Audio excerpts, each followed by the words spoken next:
Bismillahirrahmanirrahim. Assalamualaikum warahmatullahi wabarakatuh.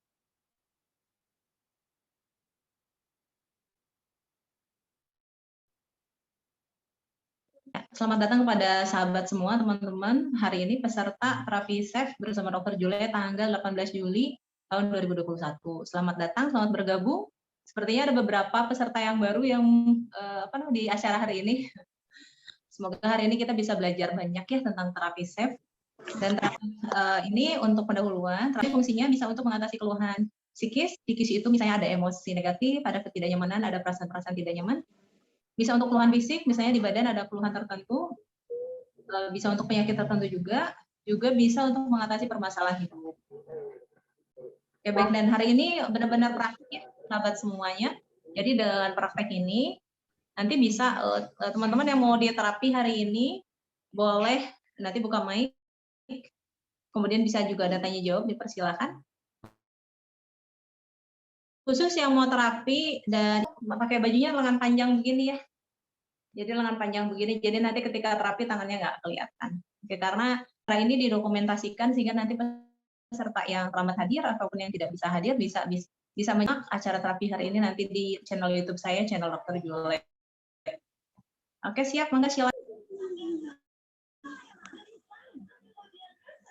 Oke, khusus yang mau cerita permasalahan hidup dan pingin nanti misalnya saya nggak mau kelihatan wajahnya, boleh boleh nanti namanya di rename aja pakai silahkan gitu. Jadi supaya misalnya biar nanti tuh orang nggak pada tuh silakan. Jadi misalnya ada permasalahan hidup nih, mau pernikahan, mau pekerjaan dan lain-lain, silakan namanya di rename pakai nama samaran boleh. Wajahnya juga ditutup boleh, khusus yang mau konsul. Oke, dipersilakan untuk kesempatan pertama. Boleh buka mic-nya. Bu Rina, selamat bergabung kembali, ini peserta abadi. Apunten, ya. Sob Iga saya lupa tanggal 18 itu hari Minggu ya. Hari Minggu, kira hari Sabtu, jadi Sob Iga-nya hari Senin insya Allah dikit. Ya. Dok, saya mau ikut terapi ya? Boleh. Ini tangan kanan saya sakit banget. Oke. Nyeri tangan kanan ya? Bu, ya. boleh tunjuk sebelah mana tangannya? Ini, Dok. Tangannya sebelah mana yang nyeri? Ini. Oke. Boleh disebutnya lengan kanan atas ya? Boleh, ya. Ya, lengan kanan atas. Oke, level nyerinya berapa dari 0 sampai 10? 8 dah. 8. Oke. Yap, enggak Bolina. Nah, kita coba lihat barangkali peserta ini ada yang mau ikutan. Ada keluhan fisik juga hari ini, boleh ikut nanti bersama Bolina. Ini ya kayak ada batuk. Tapi baru hari ini terasa. Tadi saya baca RPK sama read COVID ya. Selesai. Jadi kayaknya ini ada dua ya. Kalau ada kesempatan nih, Bu Lina, kalau ada kesempatan, terus nanti nggak ada yang lain yang terapi, kita satu-satunya lengan kanannya sama batuk ya. Tapi kalau misalnya nanti ada yang lain yang mau terapi, mungkin satu dulu yang lengan kanan, nanti yang batuknya sendiri. Oke, kita coba dulu. Siap. Oke, from Anxiety, udah silakan. Boleh dinyalakan, nah ini nama samaran nih Anxiety. Dinyalakan mic-nya, keluhannya apa? Anxiety sama GERD. Oh, GERD, oke. Sama anxiety. Oke, siap. Cemas itu nanti masuknya kategorinya ke psikis ya? Psikis, jadi nanti grup yang kedua untuk diterapinya. Untuk yang GERD-nya ini masuk keluhan fisik. Hari ini ada keluhannya apa? Kayak masih kembung, kayak makan tuh nggak bisa banyak-banyak, kalau makannya banyak tuh kembung. Terus saya masih belum bisa, kalau GERD kan harus nggak bisa ngenalin food sensitifnya ya dok ya. Nah, saya belum bisa tuh ngenalin food sensitifnya. Terus sama lebih ke pencernaan juga sih, kayak yang oh iya, karena GERD ini saya sempat ikut ikut tahun lalu kan kena GERD, saya ikut namanya diet adalah diet, salah satu diet gitu. Tapi itu saya belum tahu kalau itu namanya tuh diet, disebutnya diet ekstrim. Jadi nggak makan karbo, nggak makan protein hewani. Jadi dia cuma makan sayuran sama protein nabati. Nah, 3 bulan itu saya nggak makan protein sama sekali, jadi berat badan tuh nyusut. Udah gitu jadi height sayanya jadi stop juga dok sampai sekarang, udah setahun gitu. Oke, baik. Ya, ini ada beberapa yang nanti bisa dibahas ya. Apa namanya? Panggilannya siapa? Mau saya panggil Panggilan samaran atau gimana nih? samaran aja. Ya, saya Ya panggilan udah. Seti. Teti. Oke, buat Ya, Eti. Teti. Boleh Ini Eti. oke, Teti. Ya, Teti. Ini ada keluhannya kalau makan kembung ya, makan agak banyak sedikit kembung. Terus belum kenal food sensitif, cuman terus kemudian tadi ada cerita sedikit tentang mengikuti diet ekstrim ya. Nanti kita bahas ya. Iya, boleh. Bahas untuk tambahan informasi. Oke. Untuk saat ini dulu nih, Teti. Ada keluhannya apa? Yang kerasa di lambungnya? Bunyi sih, kayak gusuk, kayak apa ya, kayak ada gas gitu, kayak jalan gitu, gerusuk, kadang bunyi kayak yang apa ya, pokoknya ususnya tuh bunyi kayak bunyi ada anginnya gitu, kayak ada gasnya gitu dok. Oke. Kembung mah enggak ya? Kembung ini lagi belum, cuman kalau misalkan habis makan pasti. Pasti kembung. Oke. Ya, berarti ini perutnya penuh apa namanya? Banyak gas. Ya, ada banyak gasnya ya. Iya. Boleh saya bilang begitu nggak keluhannya?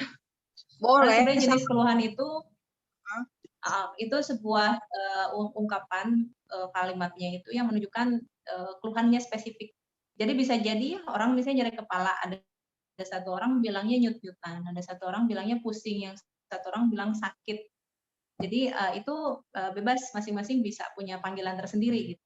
Misalnya lengan, ada yang bilangnya saya menginginnya tangan, bilang lengan boleh gitu. Jadi yang penting mah ketika disebut nanti perutnya banyak gas, yang dimaksud adalah kondisi seperti yang dibayangkan sekarang, yang kerasa sekarang.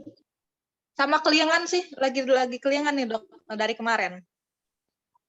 Oke, kalau ke kelayangan, ini harus pilih salah satu untuk terapinya, karena sistemnya satu-satu. Mau ke kelayangannya dulu? Boleh keliangannya dulu deh. Oke. Kepalanya, ke kelayangan level berapa? Pusing mungkin ya? Lebih jelasnya pakai kata pusing atau ke kelayangan? Kelingan sih, lebih ke muter. Kalau pusing kan sakit kepala, kalau ini cuma lebih ke muter aja gitu, kayak nggak bisa lihat fokus gitu. Iya. Atau mau walaupun kepala saya terasa melayang? Ya boleh gitu. Terasa melayang. Levelnya berapa? 9. 9. Oke, siap. Jadi yang diterampi itu ya, kepala terasa melayang level 9. Oke, makasih Teti. Iya, sama-sama. Ya, sama-sama. Oke, ada satu lagi yang mau bareng terapi hari ini?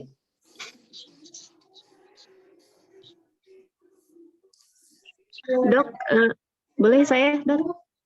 Boleh. Panggilannya siapa? Ini panggilannya Bunda Nijam aja lah.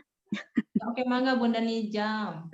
Ini ya dok, saya tuh setiap malam selalu insomnia ya, nggak bisa tidur terus itu. Maksudnya sampai subuh tuh, tapi badan kita tetap tidur, cuman mata kita terus nyilek aja tuh dok gitu, jadi nggak bisa tidur terus. Oke. Ya, terus kan saya tuh lagi ini juga ya dok, lagi mengurangi badan gitu, kegemukan. Nah, saya kan minum obat pelangsing, tapi malah ke kepala kita tuh malah ngubeng tuh, apa namanya tuh, ngubeng tuh, iya pusing gitu, kan karena kan, badan saya berlebih gitu selama pandemi corona ini kan naik 12 kilo. Jadi saya coba jadi saya tuh coba inilah, apa namanya, olahraga, tapi ternyata nggak berhasil juga ya gitu, mengurangi pola makan juga sama juga. Ternyata obat pelangsing memang berkurang, tetapi kok ke badan kita jadi gemeteran sama apa namanya tuh, kepala tuh pusing terus gitu, seperti itu. Jadi solusinya bagaimana? Yang pertama itu yang insomnia, terus yang kedua itu yang lagi dep gitu dok, seperti itu. Oke, Ya mungkin hanya itu aja dok ya. jadi ramai. Jadi bahasanya jadi banyak, ada konsul juga nih. Iya. Itu sempat terpikir ada 2 grup bahasan ya, satu ke arah murni terapi safe-nya praktek, yang satu lagi grup tanya jawab tentang kesehatan nih, tentang kesehatan. Jadi kita bisa belajar gitu, mungkin ada banyak pertanyaan yang ditanyakan ke dokter langsung. Jadi mungkin nanti bahasannya agak kalau muat hari ini, kalau misalnya tidak cukup waktunya karena hari ini adalah bahasannya cukup kebanyakan bagaimana, nanti kita bahas di sesi selanjutnya. Oke, sekarang untuk yang hari ini nih, yang terapi saat ini, mudah-mudahan ini bisa kejawab ya hari ini, bisa sempat kejawab. Bunda Nizam, sekarang apa? Keluhannya hanya itu aja dok, paling sering merasa cemas, ketakutan, terus apa namanya tuh ya tidak bisa tidur aja. Jadi setiap di atas saya kan pas masuk ke kamar itu sekitar jam 1:30 malam atau jam 12 malam baru bisa ke kamar gitu, ke kamar tidur. Terus itu aja nggak bisa tidur sampai pagi itu, sampai itu nggak bisa tidur gitu. Mata tuh nyilek aja gitu. Jadi sering ngeresah, sering cemas gitu. Jadi di kasur itu balik badan sini, balik badan tuh aja gitu. Cemas kayak gitu. Oke, boleh. Ini grupnya nanti saya masukkan di grup 2 ya. Jadi untuk khusus terapi. Iya, mangga siap dok. Ya, oke. Jadi sekarang kita coba mulai yang khusus keluhan fisik dulu ya. Gak apa-apa, tadi memang kan disebutkannya juga insomnia. Mungkin kita pikirnya ke arah fisik ya. Nah, kalau untuk terapi fisik itu, untuk yang praktek saat ini adalah khusus untuk yang keluhan yang sedang terasa. Jadi itu yang terasa, itu yang diterapi saat ini. Jadi untuk yang ternyata ada keluhan yang ke arah psikis, itu nanti di grup yang kedua. Jadi habis ini, nanti kita coba yang psikisnya. Oke, ada satu lagi, barangkali ada yang mau barengan.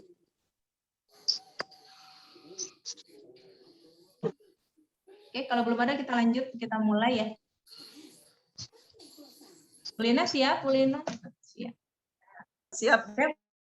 Ya, Tapi udah sempat lihat videonya belum? udah. Waktu itu juga pernah sempat join. Sempat join. Oke, berarti sudah tahu ya bayangannya. Kita coba lagi ya.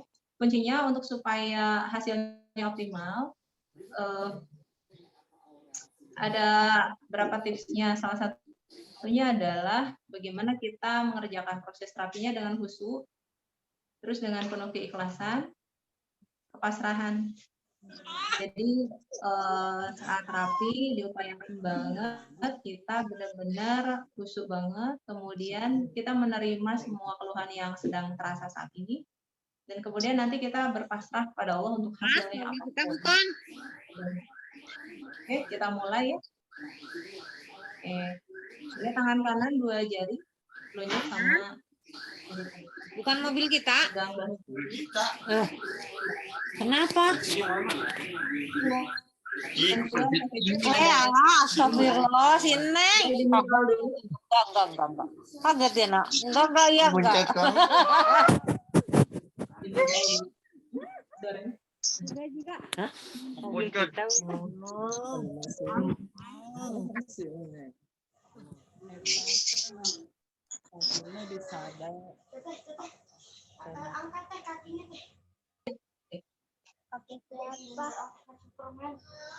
Oke, kayak gitu sudah di mute off.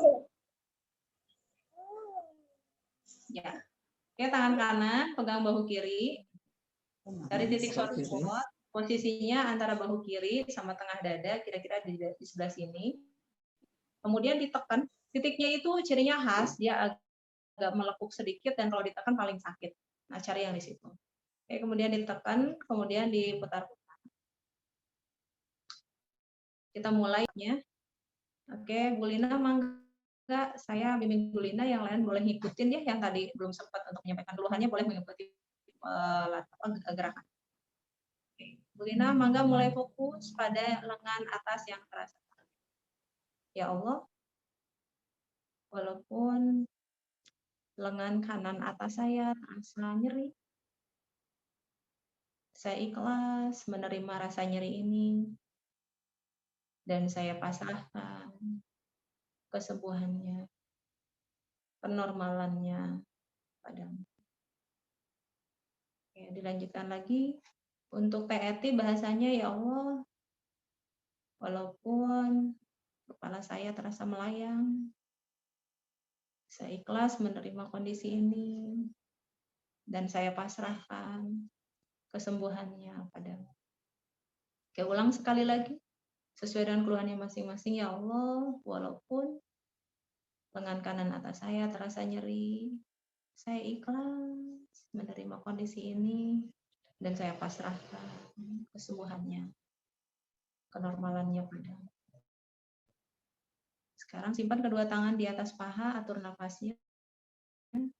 Tarik nafas, keluarkan nafas. Oke, sambil gerak-gerakan area yang terasa ada keluhan. Bu Lina silakan gerakan lengan kanan atasnya sampai rasanya nyerinya jelas dan semakin jelas. Rasakan nyerinya semakin jelas, bahkan lebih keras dibanding yang tadi, lebih nyeri dibanding yang tadi. Terima rasa nyerinya dengan ikhlas, tidak dilawan dan berpasrah pada Allah.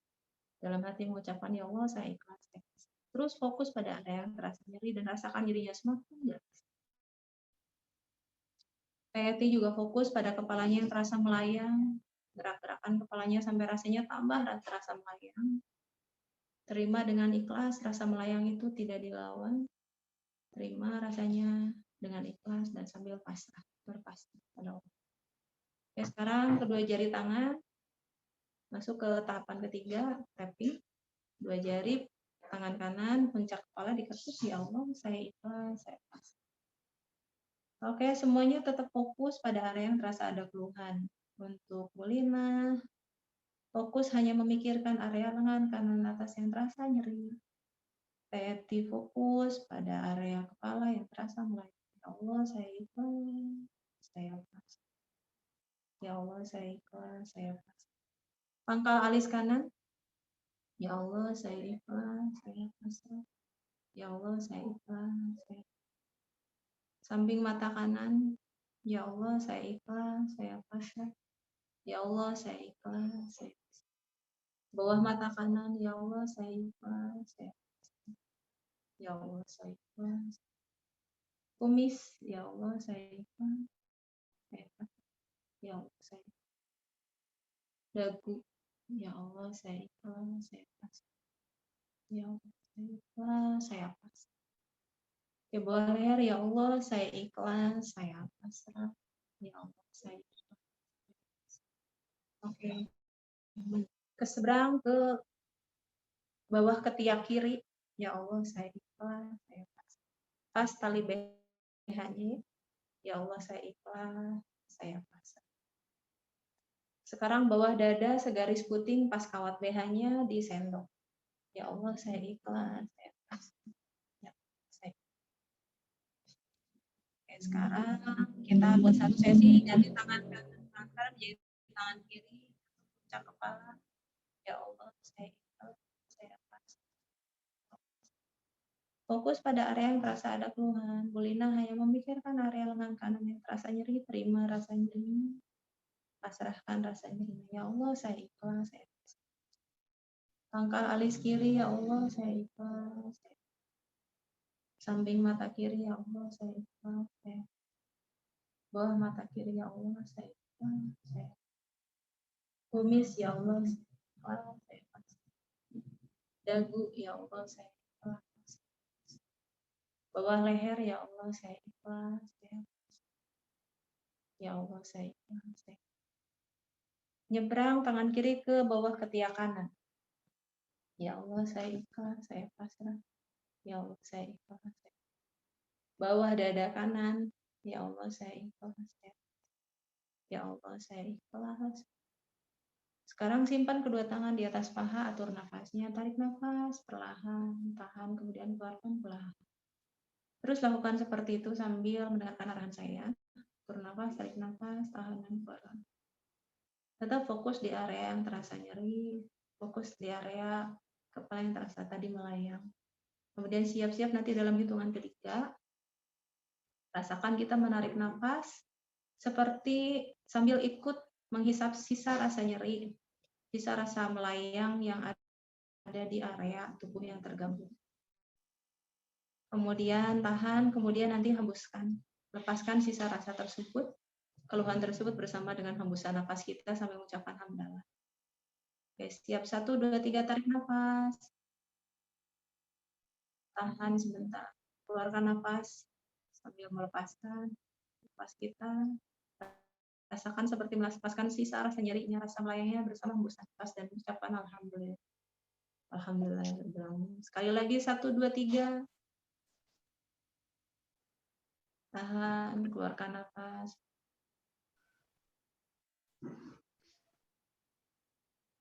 Oke. Sekali lagi terakhir 1, 2, 3, tarik nafas.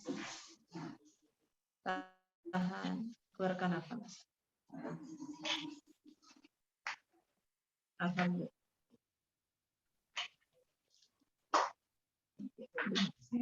Mama mau kuliah. Tunggu dulu.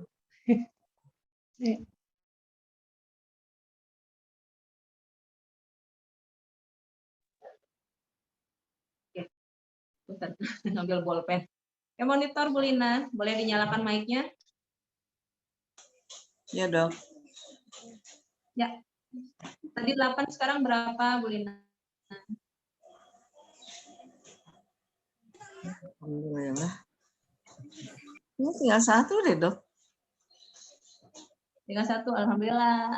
Bu Lina tuh klien ini pasien saya yang paling lancar pengobatannya. Nggak bisa begini, Dok. Nggak bisa ngangkat tangannya. Alhamdulillah sekarang kok bisa. Aduh ya Allah, alhamdulillah. Sakit banget, Dok. Ya, nanti boleh Nanti dilanjut aja ya. Ya, dilanjut aja ya. Oke, sekarang Bu Teh Eti 4, Dok. 4 ya, tadi 9 jadi 4 ya. Dan nanti Teh Eti boleh dilanjutkan lagi, diulang kembali ya proses yang tadi dengan guidance dari video yang sempat saya kirim di grup ya. Apa harus fokus, Dok? Maksudnya di ruangan tertentu nggak ada suara atau gimana?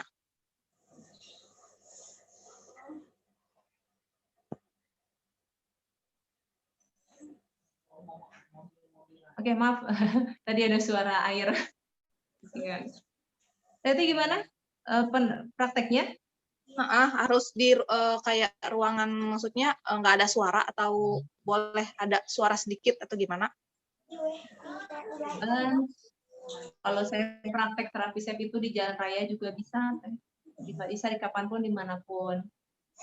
Kefokusan kita memang berpengaruh pada hasil ya. Semakin fokus, semakin kita khusyuk, itu hasilnya bisa lebih bagus. Tapi bila kondisinya misalnya tidak memungkinkan kita untuk benar-benar full fokus karena ada banyak disturbing gitu ya, banyak suara, banyak hal yang mendistract, itu masih bisa jalan SEP-nya. Karena pengetukan titik akupunktur itu, titik-titik meridian utama itu tetap bisa berpengaruh ke psikikan. Memang hasilnya agak beda sedikit, tapi nggak apa-apa, tetap saja dikerjakan. Itu boleh rutin, Dok? Sangat-sangat boleh dikerjakannya. Yang rutinnya itu bisa bangun tidur dan sebelum tidur. Kemudian untuk yang tidak rutinnya pas ada keluhan bisa langsung dikerjakan. Boleh diulang sering-sering juga boleh, silahkan. Sarannya mengerjakan ini tidak terlalu panjang dan lama ya, maksimal sampai 50 menit. Gitu. Jadi saya belum pernah tuh kalau sampai 50 menit. Kalau saya sendiri pribadi sekitar 15-an menit sampai 30 menit. Kemudian apa namanya?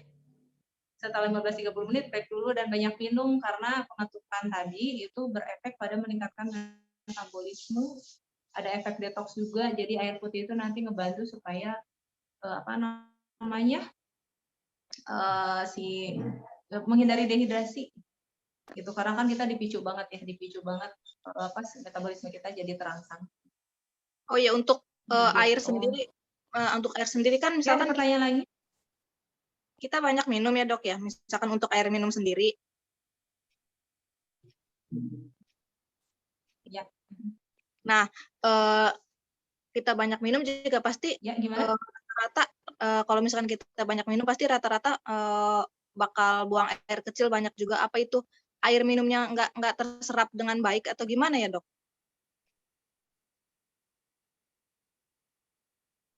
Jadi misalnya gini Teh, kalau misalnya nih kita banyak racun ya di dalam tubuh. Makanya jangan kaget kalau orang yang emosinya negatif ya suka kentut banyak. Atau lagi nggak enak badan gitu ya ketika di tapping itu sendawa. Kalau nggak kentut. Karena itu ada gas-gas yang apa racun-racun dalam tubuh yang ketahan kan di dalam. Ada apa namanya ada misalnya dia BAB-nya nggak lancar tuh. Terus kemudian kan gasnya ketahan di dalam. Nah, untuk bisa melancarkan sama seperti bayangannya untuk perumpamaan misalnya selokan kotor ya. Itu tuh untuk ngebilas Teh. Jadi airnya masuk nanti keluar lagi. Sebagian ada yang masuk ke sel-sel tubuh kita supaya kita juga nggak dehidrasi kan. Sebagian lagi pasti dikeluarkan kalau udah kelebihan karena tidak mungkin tubuh kita juga menyimpan terlalu banyak air ya. Jadi yang disimpan secukupnya sisanya dikeluarkan. Jadi tadi kalau kita mau membersihkan tubuh kita tidak hanya di save ya. Coba yang lain-lain juga sama. Kalau misalnya kita mau sehat disuruhnya apa banyak cukup minum kan. Biasanya dia punya gangguan di ginjal ada batu. Sarannya apa? Minumnya 2 liter kan minimal sehari. Untuk apa? Supaya bisa ngebilas. Kalau orangnya minumnya sedikit, misalnya dia minum sedikit nih, kemudian nggak cepat penuh kan belasnya, sehingga kotoran itu, bakteri itu lebih lama nanti ada ngumpul di kandung kemih karena airnya nggak banyak. Tapi kalau airnya banyak cukup, si air seninya yang ada di kandung kemih kita cepat penuh, cepat keluar lagi, sehingga tidak lama menumpuk, membatu atau bahkan ada bakteri di sana. Jadi fungsinya minum itu seperti itu. Oke, Makasih dok. sama-sama ya. Ada lagi pertanyaan? Saya cek di chat ya.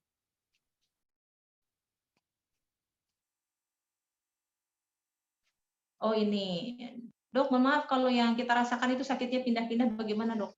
Kadang di area betis, seperti tegang ototnya, kadang di pinggang itu sakit. Fokus nanti satu-satu. Jadi misalnya kalau saat itu lagi nyerinya di mana, itu yang diterapi di sana. Kalau tiba-tiba di pinggang ya terapi di pinggang. Nah kalau pindah-pindah gimana? Intinya sebutkan keluhan yang kira-kira mewakili apa yang dirasakan. Ya Allah, walaupun di badan saya suka terasa sakit-sakit berpindah-pindah, saya ikhlas dengan kondisi ini dan saya pasrahkan kesembuhannya padamu. Sambil fokus pada area tadi, nyeri tadi. Area tubuh yang nyeri-nyeri tadi di mana itu kita fokus memikirkan area-area tersebut. Gitu. Dok, saya punya skoliosis dan tadi punggung ikutan terapi dengan fokus. Sekarang alhamdulillah nggak sakit. Alhamdulillah. Ya, skoliosis. Oke, bangga. Dok, yang ditekannya bagian mana saja? Apa boleh diulang? Nanti sahabat Itban ya, silakan. Bila tadi teman-teman untuk baru-baru ya, jangan yang baru-baru, senior aja kadang-kadang lupa gitu, yang pernah alumni pelatihan pun lupa titik-titiknya kalau jarang dipakai. Saya alhamdulillah misalnya jadi ingat kenapa? Karena sering ngadain terapi mungkin ya. Jadi mau tidak mau saya kan juga ikutan belajar, ikutan mengingat.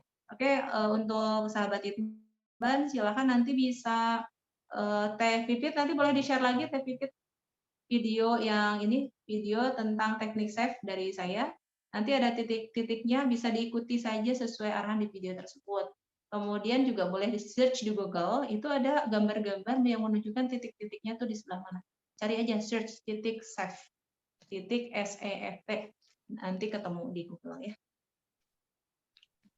Silakan mangga yang ini, yang sedang ada anaknya yang lagi rewel, boleh sambil monitor ya, sebisanya aja. Nanti hari ini, materi hari ini bisa mudah-mudahan tidak ada kendala, sudah terekam dan nanti langsung langsung terupload di channel saya, di channel YouTube. Sama-sama Mas ini sahabat Itman. Mangga, oke. Sudah ya, mangga. Sekarang kita langsung ke yang selanjutnya. Kita ke terapi psikis. Mangga siapa yang mau terapi psikis? Terapi psikis itu terasa tidak nyaman ya. Ketidaknyamanan atau emosi negatif. Atau juga boleh kalau ada permasalahan hidup juga boleh. Oke, ada yang mau terapi? Silahkan Teh Novina, Mbak Novina. Mbak Novina dari Sumbawa, ini Sumbawa beneran nih? Atau jalan Sumbawa di sini? Sumbawa asli ya? Suami saya pernah ke Sumbawa, kerja di sana sebelum menikah, merantau. Oke, boleh dinyalakan mic-nya, silakan.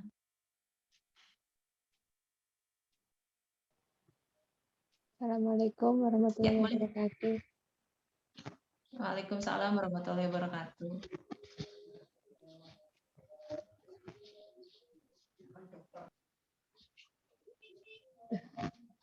Ya, keluhannya apa? Yang sering dirasakan itu Dok, untuk apa ya? Sulit untuk fokus. Terus kadang suka gimana ya menjelaskannya? Misalkan kita sedang aktivitas ini ya, aktivitas seperti biasa, mencoba mengalihkan pikiran untuk hal-hal yang positif. Nanti tiba-tiba di situ datang kayak ada pikiran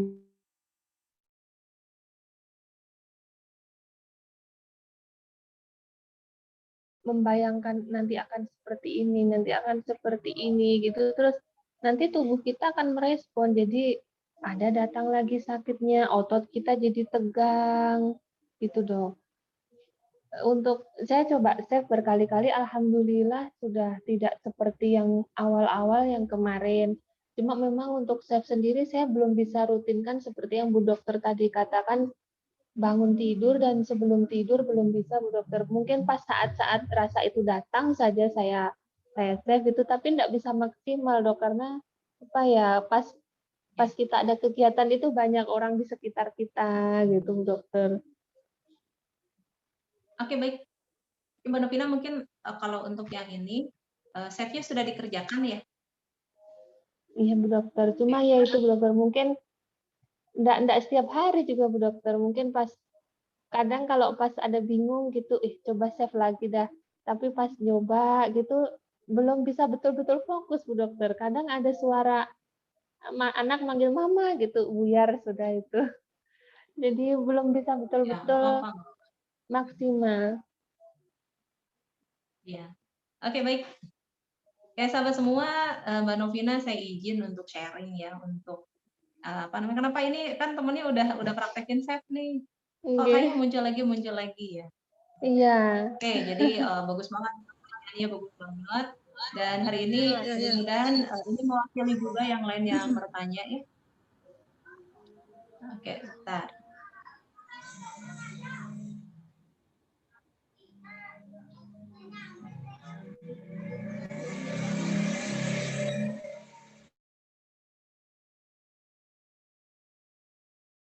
Oke, bentar nih karena penting, saya minta mute all dulu ke Teh Pipit. Gini teman-teman, silakan nanti teman-teman buka lagi channel saya di channel Dr. Jule, cari coba materi tentang 6 ilmu kehidupan. 6 ilmu kehidupan. Ini 6 ini tuh ini juga bukan apa ya, bukan semacam acuan jauh banget lah istilahnya dari panduan. Kita mah panduannya acuannya Quran ya. Cuman 6 tuh hanya sedikit kesimpulan saya, tentang ada hal-hal yang penting yang saya juga dulu nggak kepikiran, tapi kemudian setelah dijalankan, setelah punya berbagai macam problem, kemudian ternyata ilmu yang kita butuhkan untuk kita bisa menjalankan hidup dengan bahagia, judulnya ya, bahagia, nyaman gitu, itu tuh ada sekitar 6 ilmu yang sangat penting. Yang satu ilmu agama. Ilmu agama itu nanti tuh di situ adalah ilmu bagaimana kita bisa dekat dengan Allah, dengan Tuhannya, maksudnya sesuai dengan agamanya masing-masing.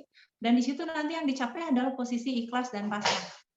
Ikhlas pasrah itu begini, di state di mana dia sudah merasa bahwa saya ingin selalu dekat dengan Allah, kemudian saya percaya apapun yang diberikan oleh Allah itu adalah yang terbaik buat dia, kemudian dia selalu berpasrah untuk hasil apapun karena tugasnya hanya sekedar berusaha, gitu ya.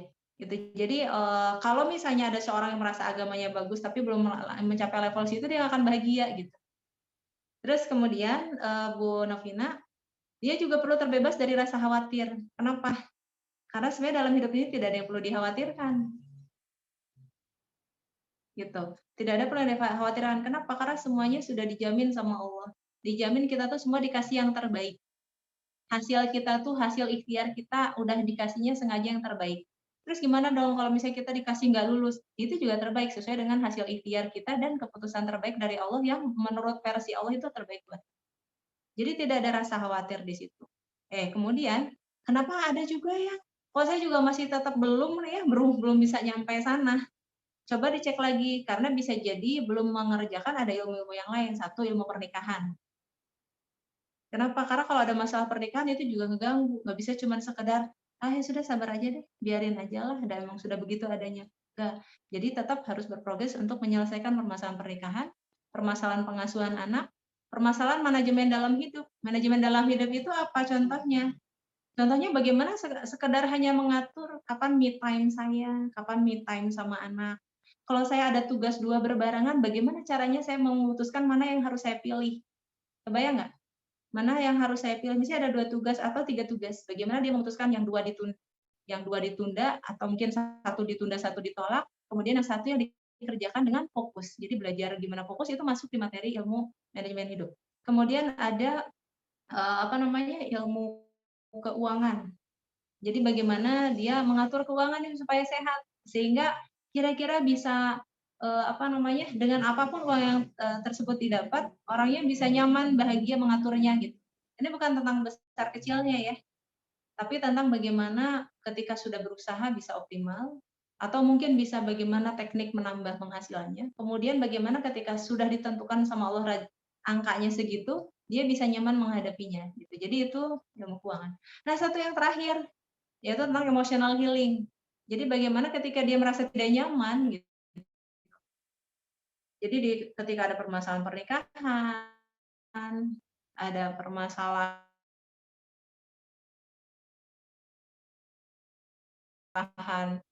dengan anak, ada permasalahan itu, dia rasa ketidaknyamanannya sehingga bisa menyelesaikan setiap persoalannya dengan lebih baik. Misalnya apa? Contohnya ini ada permasalahan sama suami, ada konflik, kan kemudian kita baca-baca nih, tahu nih cara mengatasi konflik ini, kita tuh harus gini ke suami, harus gini.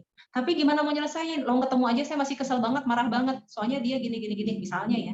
Misal gitu. Nah, fungsinya save apa? Dihapusin marahnya, dihapusin dulu sedihnya, diredakan. Kemudian setelah diredakan, setelah tenang, kita bisa memaafkan, kemudian kita bisa menerima, ingat kembali ilmu yang satu, kita ikhlas bahwa ini dari Allah, ini adalah amanah dari Allah gitu kan. Kemudian kita di sini kenapa dapat ujian karena ada sesuatu yang perlu kita pelajari misalnya. Kemudian kita akhirnya setelah yang tenang, apa yang kita baca itu kita bisa segera praktekkan gitu. Sehingga nanti semuanya beres, baik masalah pernikahan, pengasuhan, masalah kehidupan kita sehari-hari ataupun masalah keuangan kita. Itu jadi 6. Itu 6 hal yang perlu kita pahami. Ada yang lain-lain masih banyak ya, masih ada juga. Tapi tadi Mbak Novina, salah satu yang akhirnya membuat efek dari terapi SAFE tadi ya, ada perasaan apa kita terapi terus muncul lagi, ada khawatir, ada cemas, itu tuh ada sesuatu yang lain sumbernya apa yang belum diselesaikan. Bahkan sekedar hanya tidak terbiasa membagi pikiran ke tadi ya, misalnya ada beberapa misalnya kita kurang fokus itu juga bisa ganggu cemas, bisa bikin cemas gitu. Tadi misalnya ketika ada 4 hal berbarengan, kita harus sabar hanya memikirkan 1 hal sesuai surat Al-Insyirah, kerjakan 1 hal, baru setelah itu selesai kerjakan yang lain. Ada beberapa yang nggak sabar ketika ngerjain 1 hal, dia mikirin yang B, dia mikirin yang C, dia mikirin yang D. Hasilnya apa? Gelisah nggak? Gelisah. Padahal badan kita 1, tangan kita hanya 2, pikiran kita hanya 1. Ketika kita di ilmunya tentang otak ya, pikiran kita itu sebenarnya hanya bisa berpikir 1 hal. Kalau ada orang yang lagi telepon sambil makan atau lagi telepon sambil nonton, ketika dia nonton dia nggak dengerin yang ada di telepon, Ketika dia menjawab telepon, apa yang ditontonan tuh nggak bisa ditangkap. Gitu. Itu jadi sebenarnya kalau kita mau hidup bahagia dan nyaman, salah satu yang perlu kita pahami adalah pahami bahwa yang namanya pikiran itu nyamannya hanya memikirkan satu hal di satu waktu. Itu yang namanya khusyuk. Dan kita tuh sebenarnya kita udah dikasih contoh, kita udah dikasih guidance sama Allah bahwa kita itu kalau mau hidup tenang dan nyaman, tadi khusyuk dalam setiap sesuatu dan sholat gitu. Sama yang lain juga. Kalau kita lagi jawab anak dulu, ya jawab aja dulu anak. Yang lainnya cuekin dulu. Kalau ke sini, anaknya tinggalin dulu, ke sini dulu. Walaupun anaknya teriak-teriak ke sini dulu gitu karena urgent. Misalnya apa? Oh, ini ada yang mau kebakaran nih, misalnya ya. Terus anaknya teriak-teriak. Kerjakan dulu yang mana? Ayo yang ini yang kompor yang mau terbakar dulu misalnya ya. Gitu. Yang lainnya nanti gampang diurusin satu-satu. Itulah salah satu tipsnya untuk bisa bahagia. Termasuk kita juga misalnya ada 4 orang nih yang minta tolong. Ada ibu, ada ini minta tolong semuanya gitu ya. Terus uangnya cuma bisa muat untuk 1 orang. Kita tuh hidup juga mau bahagia, hapuskan yang namanya ceritanya mau membahagiakan semua orang. Yang ada adalah Islam itu mengajarkan yang namanya skala prioritas dan kemudian mengajarkan bahwa kita yang namanya melakukan sesuatu adalah sesuai kemampuan kita. Cukup diskusikan, pikirkan mana prioritasnya yang mana yang terbaik. Ini sesuai Islam itu kan ada guidance-nya. Ini skala prioritasnya siapa nih? Terus dananya berapa? Secara budgeting angka berapa sih yang bisa saya kasihin?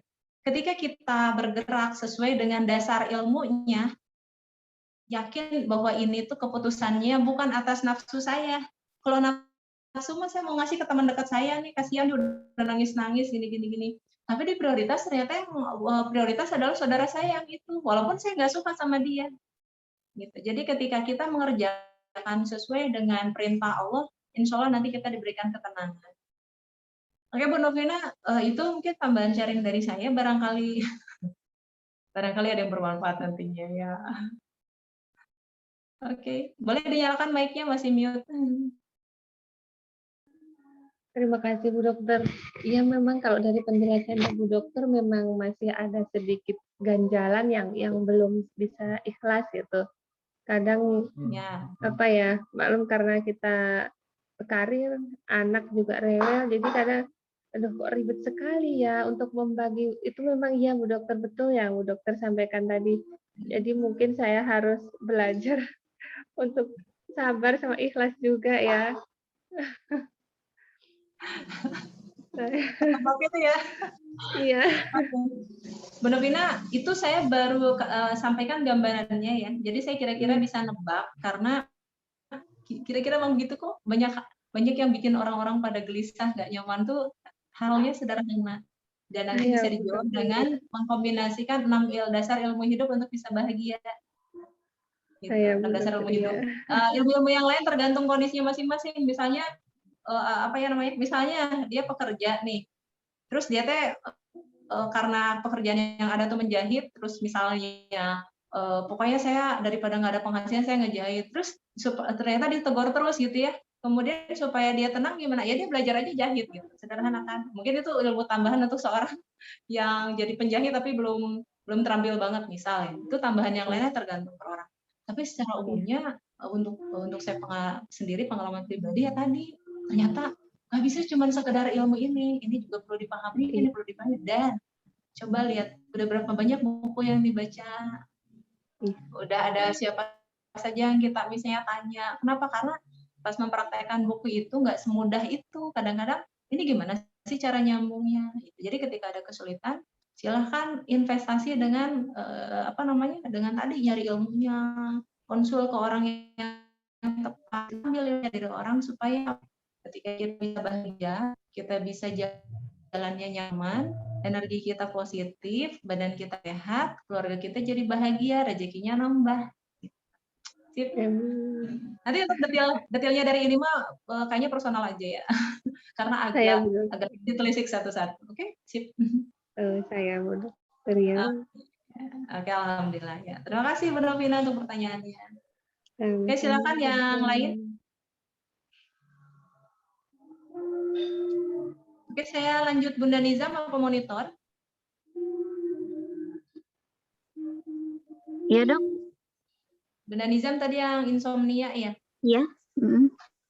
Insomnia. Oke, insomnia. Bu Nizam ada kecemasan tertentu nggak saat ini? Ada sesuatu yang bikin cemas? Ya sering tuh dok. Apa coba? Sering. Ya misalnya sering ketakutan. Jadi kalau kemana-mana tuh kalau misalnya kita mau berangkat ya dari rumah. Misalnya mau berangkat kemana-mana gitu keluar rumah. Jadi sering takut duluan tuh. Takut apa gitu seperti itu gitu. Jadi Takut kena kecemasan. COVID? Jadi sudah jadi kayak tadi tuh Bu, itu ada pikiran-pikiran negatif di dalam pikiran kita gitu yang akhirnya itu menyebabkan kepada tubuh kita juga berpengaruh jadi ya berkeringat kayak gitu jadi badan bergemetaran seperti itu tuh dok Ya, oke. kalau mau berangkat kemana-mana tuh Oke, sip. bepergian. Sekarang saya tanya Bun dan Nizam ya. Bun, kalau misalnya kita menghadapi COVID, badannya yang bagusnya sehat apa sakit? Gimana dok? Kalau misalnya kita mau hadapi COVID nih, kan mau keluar rumah. Wah, ada virus COVID nih, kemungkinan gimana entah gitu. Bagusnya badannya pakai badan yang sehat apa badan yang sakit? Badan yang sehat dok. Sehat. Bagusnya badan yang sehat itu pikirannya takut apa tenang? Pikirannya ya tenang lah dok. Tenang. Ya. Oke. Ini saya sedikit sharing juga tentang prinsip otak ya. Jadi salah satu hukum pikiran kita. Nanti silakan teman-teman kalau mau baca di buku Seven Law of Happiness dari Pak Arman Pradiansyah, ada hukum pikiran. Jadi yang namanya pikiran kita tuh bisa keracunan sama seperti tubuh kita keracunan. Dengan apa? Penyebabnya gara-gara menyimpan pikiran negatif. Misalnya gini deh, saya keluar rumah, habis itu di tetangga situ, itu tetangga rumah kemarin dapat baru kena corona. Kayaknya banyak corona di sekitar saya. Kira-kira takut apa tenang? Takut dok. Takut keluar jadi. Sekarang gimana cara? Nah, keracunan pikiran itu sangat mudah diobatin dibanding keracunan makanan. Kalau keracunan makanan yang mesti dikeluarin dulu mungkin ya. Ada sebagian dikasih pencahar, ada sebagian dikasih antidot gitu ya. Tapi kalau pikiran itu lebih mudah sebenarnya mengatasi keracunannya. Caranya dengan mengubah pikiran itu sendiri langsung. Oh iya. Gitu. Tadi teman Teh Eti yang anxiety ya.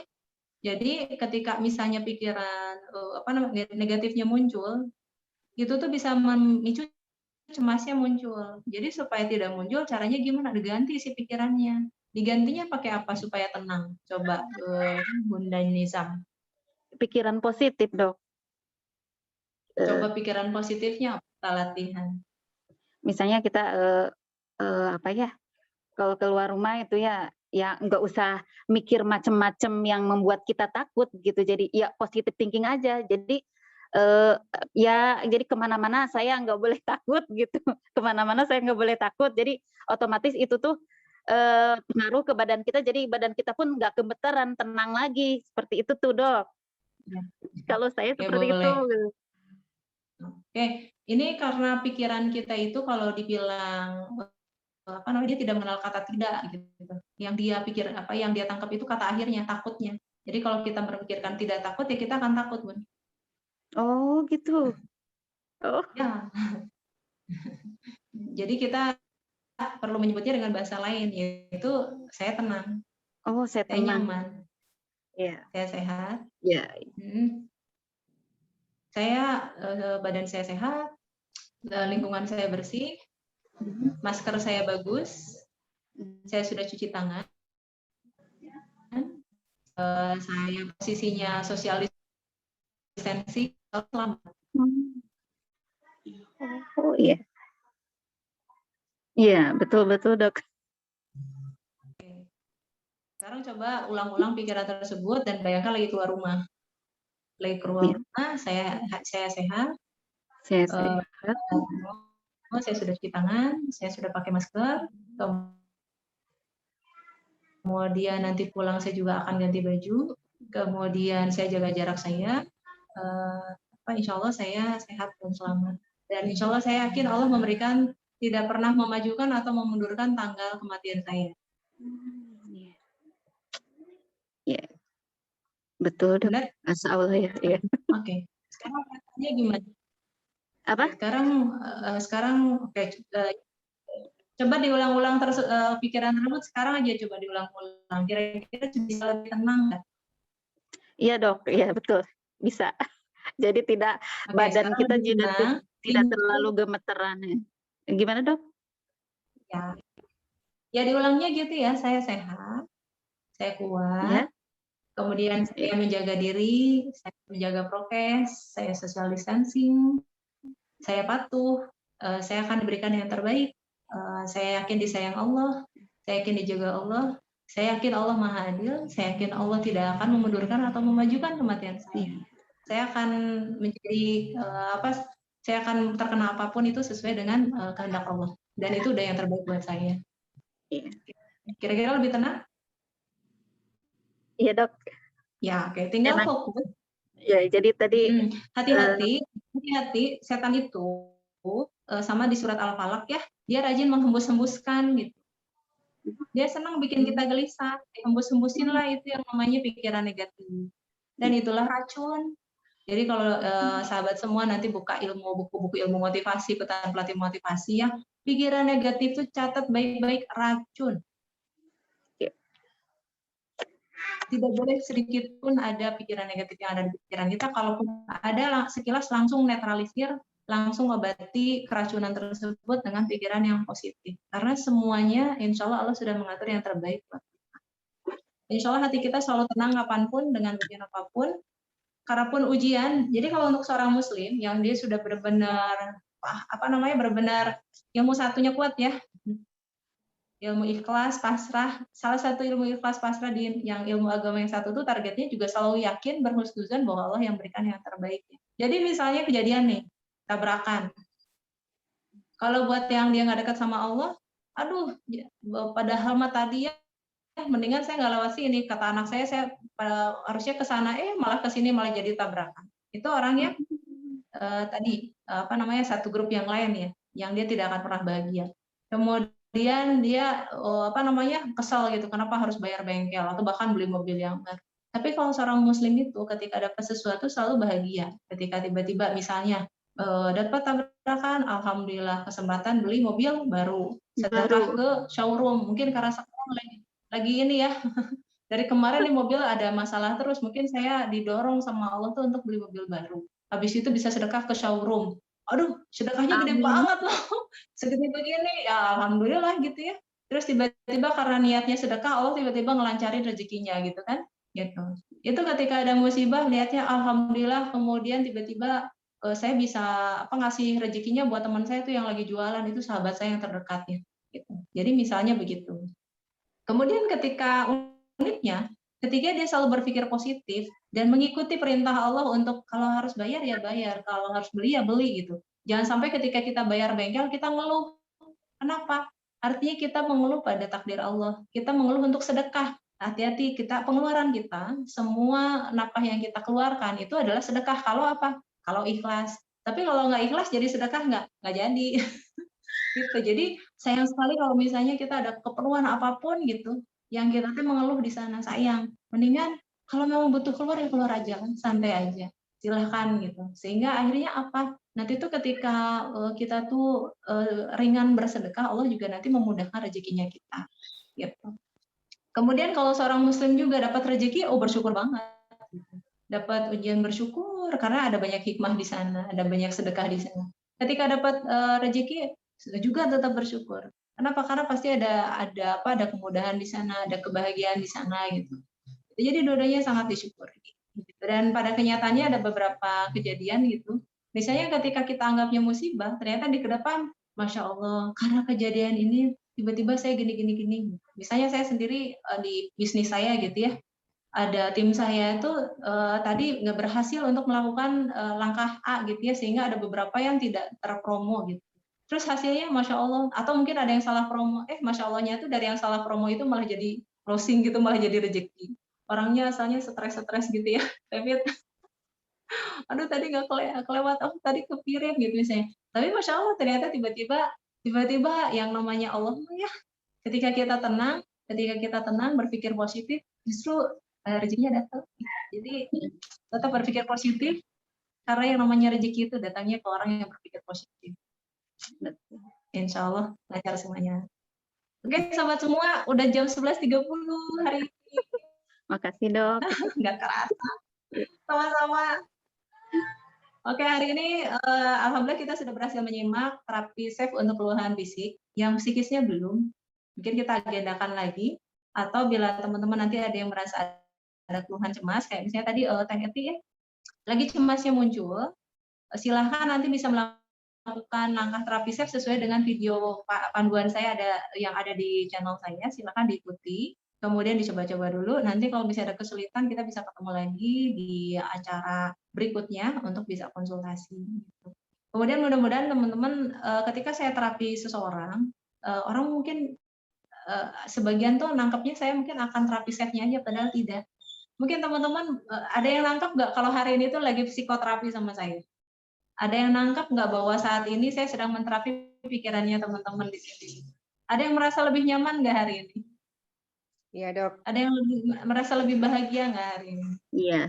Iya. Ada yang merasa beruntung nggak dapat ujian hari ini karena dari ujian-ujian tersebut ada pahala yang banyak di sana. Iya, Ada yang betul. merasa beruntung nggak ujian saya berat banget, tapi dan dari beratnya itu pasti Allah ngasih pahala yang banyak buat saya. Iya dok. Nah, betul. Nah, ketika sudah bersyukur teman-teman, sahabat semua, ketika sudah bersyukur, berikhlas dan berbaik sangka pada Allah, lihat nanti, ini cerita sedikit ya, zaman dahulu kala saya punya masalah dengan pengasuhan anak. Ceritanya tuh saya ada marahinnya lah, ada yang keras lah, ada yang apa gitu. Terus saya mungkin sedikit terpengaruh dengan dulu bagaimana saya sama orang tua dulu gitu, sama ayah saya digimanain, dan itu ternyata kebawa ke anak saya. Oke. Dan mungkin sedikit saya agak blaming ya waktu itu, agak menyalahkan zaman dulu. Saya menyalahkan dulu saya jadi begini gara-gara begini dulu. Ya. Sampai di suatu waktu teman-teman semua dari permasalahan pengasuhan tersebut, kemudian Allah menakdirkan saya bertemu dengan ilmunya. Jadi ilmu pengasuhan anak, ikutan pelatihan, baca buku. Yang nggak pernah saya baca buku pengasuhan tuh, sekarang saya malah koleksi buku pengasuhan anaknya. Kemudian saya praktekkan, dari hasil praktek itu dirumusin, dan dari rumus itu saya dijadiin buku. Dan buku itu saya udah keliling Indonesia, udah seminar itu sekitar 300 seminar di seluruh Indonesia dari tahun 2012, dan jadi perempuan inspiratif Nova tahun 2012. Oke, pertanyaannya balik, apakah ujian saya, takdir saya yang dulu sepertinya saya mendapat situasi pengasuhan yang tidak nyaman dulu, itu tuh sebuah musibah apa sebuah rezeki gitu, atau sebuah anugerah? Anugerah. Sebuah keberkahan dok. Sebuah keberkahan saat kita menerima dan saat kita mencari cara bagaimana menyelesaikannya. Saat kita juga berkeinginan untuk membagikan kepada orang lain, berkeinginan untuk memperbaiki diri ataupun orang lain. Insya Allah itu jadi berkah. Jadi mulai saat ini ke depan, coba lihat nih, semua ujian buat kita itu membuat di ujian-ujian tersebut tuh ada banyak rezeki. Saya bilang malah rezeki ya. Betul. Karena saya nggak tahu berapa ya nominal yang saya dapat karena ujian saya waktu zaman dulu gitu. Kemudian di tahun-tahun seterusnya saya dapat lagi ujian yang lain gitu ya. Suami saya di 2016 kan beliau punya gangguan jiwa berat gitu. Jadi 2016 tuh lagi drop-dropnya, lagi depresi berat. Bisnisnya drop, kemudian secara bekerja beliau kesulitan bekerja. Kemudian saya ingat ya sambil nangis aja ya, nangis mah gitu nggak apa-apa, terapi SAFE gitu ya. Kenapa? Karena yang namanya nahan nangis juga nggak terlalu bagus. Jadi kalau nangis, tapi kemudian ikhlas pasrah, sehingga lepas. Saya ingatnya, wah ini rezeki apa lagi nih buat saya gitu. Jadi 2016 tuh nggak drop, saya ingat zaman dulu, waktu anak saya begitu dan ternyata jadi buku kan. Saya bilang mungkin ada buku baru nanti gitu ya, bagaimana mendukung ODGJ gitu orang dengan gangguan jiwa. Kemudian ada rezeki lain, ternyata karena suami saya begini, saya tuh punya kemampuan mencarikan SDM yang bisa support dengan suami saya. Saya sekarang buka jasa untuk rekrutmen SDM gitu. Kemudian dari situ saya juga jadi pinter marketing, saya juga jadi apa, karena ceritanya ngebantuin suami saya. Masya Allah, suatu saat ini bisa jadi buku semua mungkin ya, atau bisa seminar, atau bisa jadi apa gitu. Jadi yang namanya ujian, bukan pada saat ini posisinya buat saya adalah anugerah. Saya terima anugerah saya akan pelajari, saya akan cari banyak ilmu di sana, kemudian cari banyak rezeki di sana, insya Allah. Begitu kira-kira teman-teman semua, sahabat semua, semoga bermanfaat ya hari ini. Iya, Bu Lina terima kasih banyak untuk hadirannya, Bu Novina. Terima kasih Sama banyak Bu untuk Dokter. hadirannya juga. Teh Eti semoga nanti ke depan lebih sehat. Kemudian Bu Danizam Amin. juga semoga nanti bisa lebih baik ya. Tadi kita mulai mengobati pikiran kita dengan pikiran positif. Kemudian hati-hati ketika misalnya masih kesulitan untuk tidur, saran saya nanti konsul juga dengan psikiater untuk dibantu dulu. Dibantu dulu nanti dengan obat selama beberapa lama nggak apa-apa. Jadi obat dulu, misalnya kemudian sambil kita coba pikiran kita dibantu. Jadi obatnya jalan, ini jalan gitu. Kalau misalnya harus saya nggak mau minum obat, kamu minum obat, oke, nggak apa-apa. Tapi berarti harus kuatkan dulu ininya, kuatkan kedisiplinan untuk terapi psikoterapinya. Kemudian misalnya bisa nanti terapi safe terapi safe ke terapis, ataupun bisa ngambil hipno ataupun ke psikolog, silakan. Jadi ketika misalnya benar-benar, oh ini bisa nggak tanpa obat? Ya berarti harus upaya lain yang harus dikuatkan.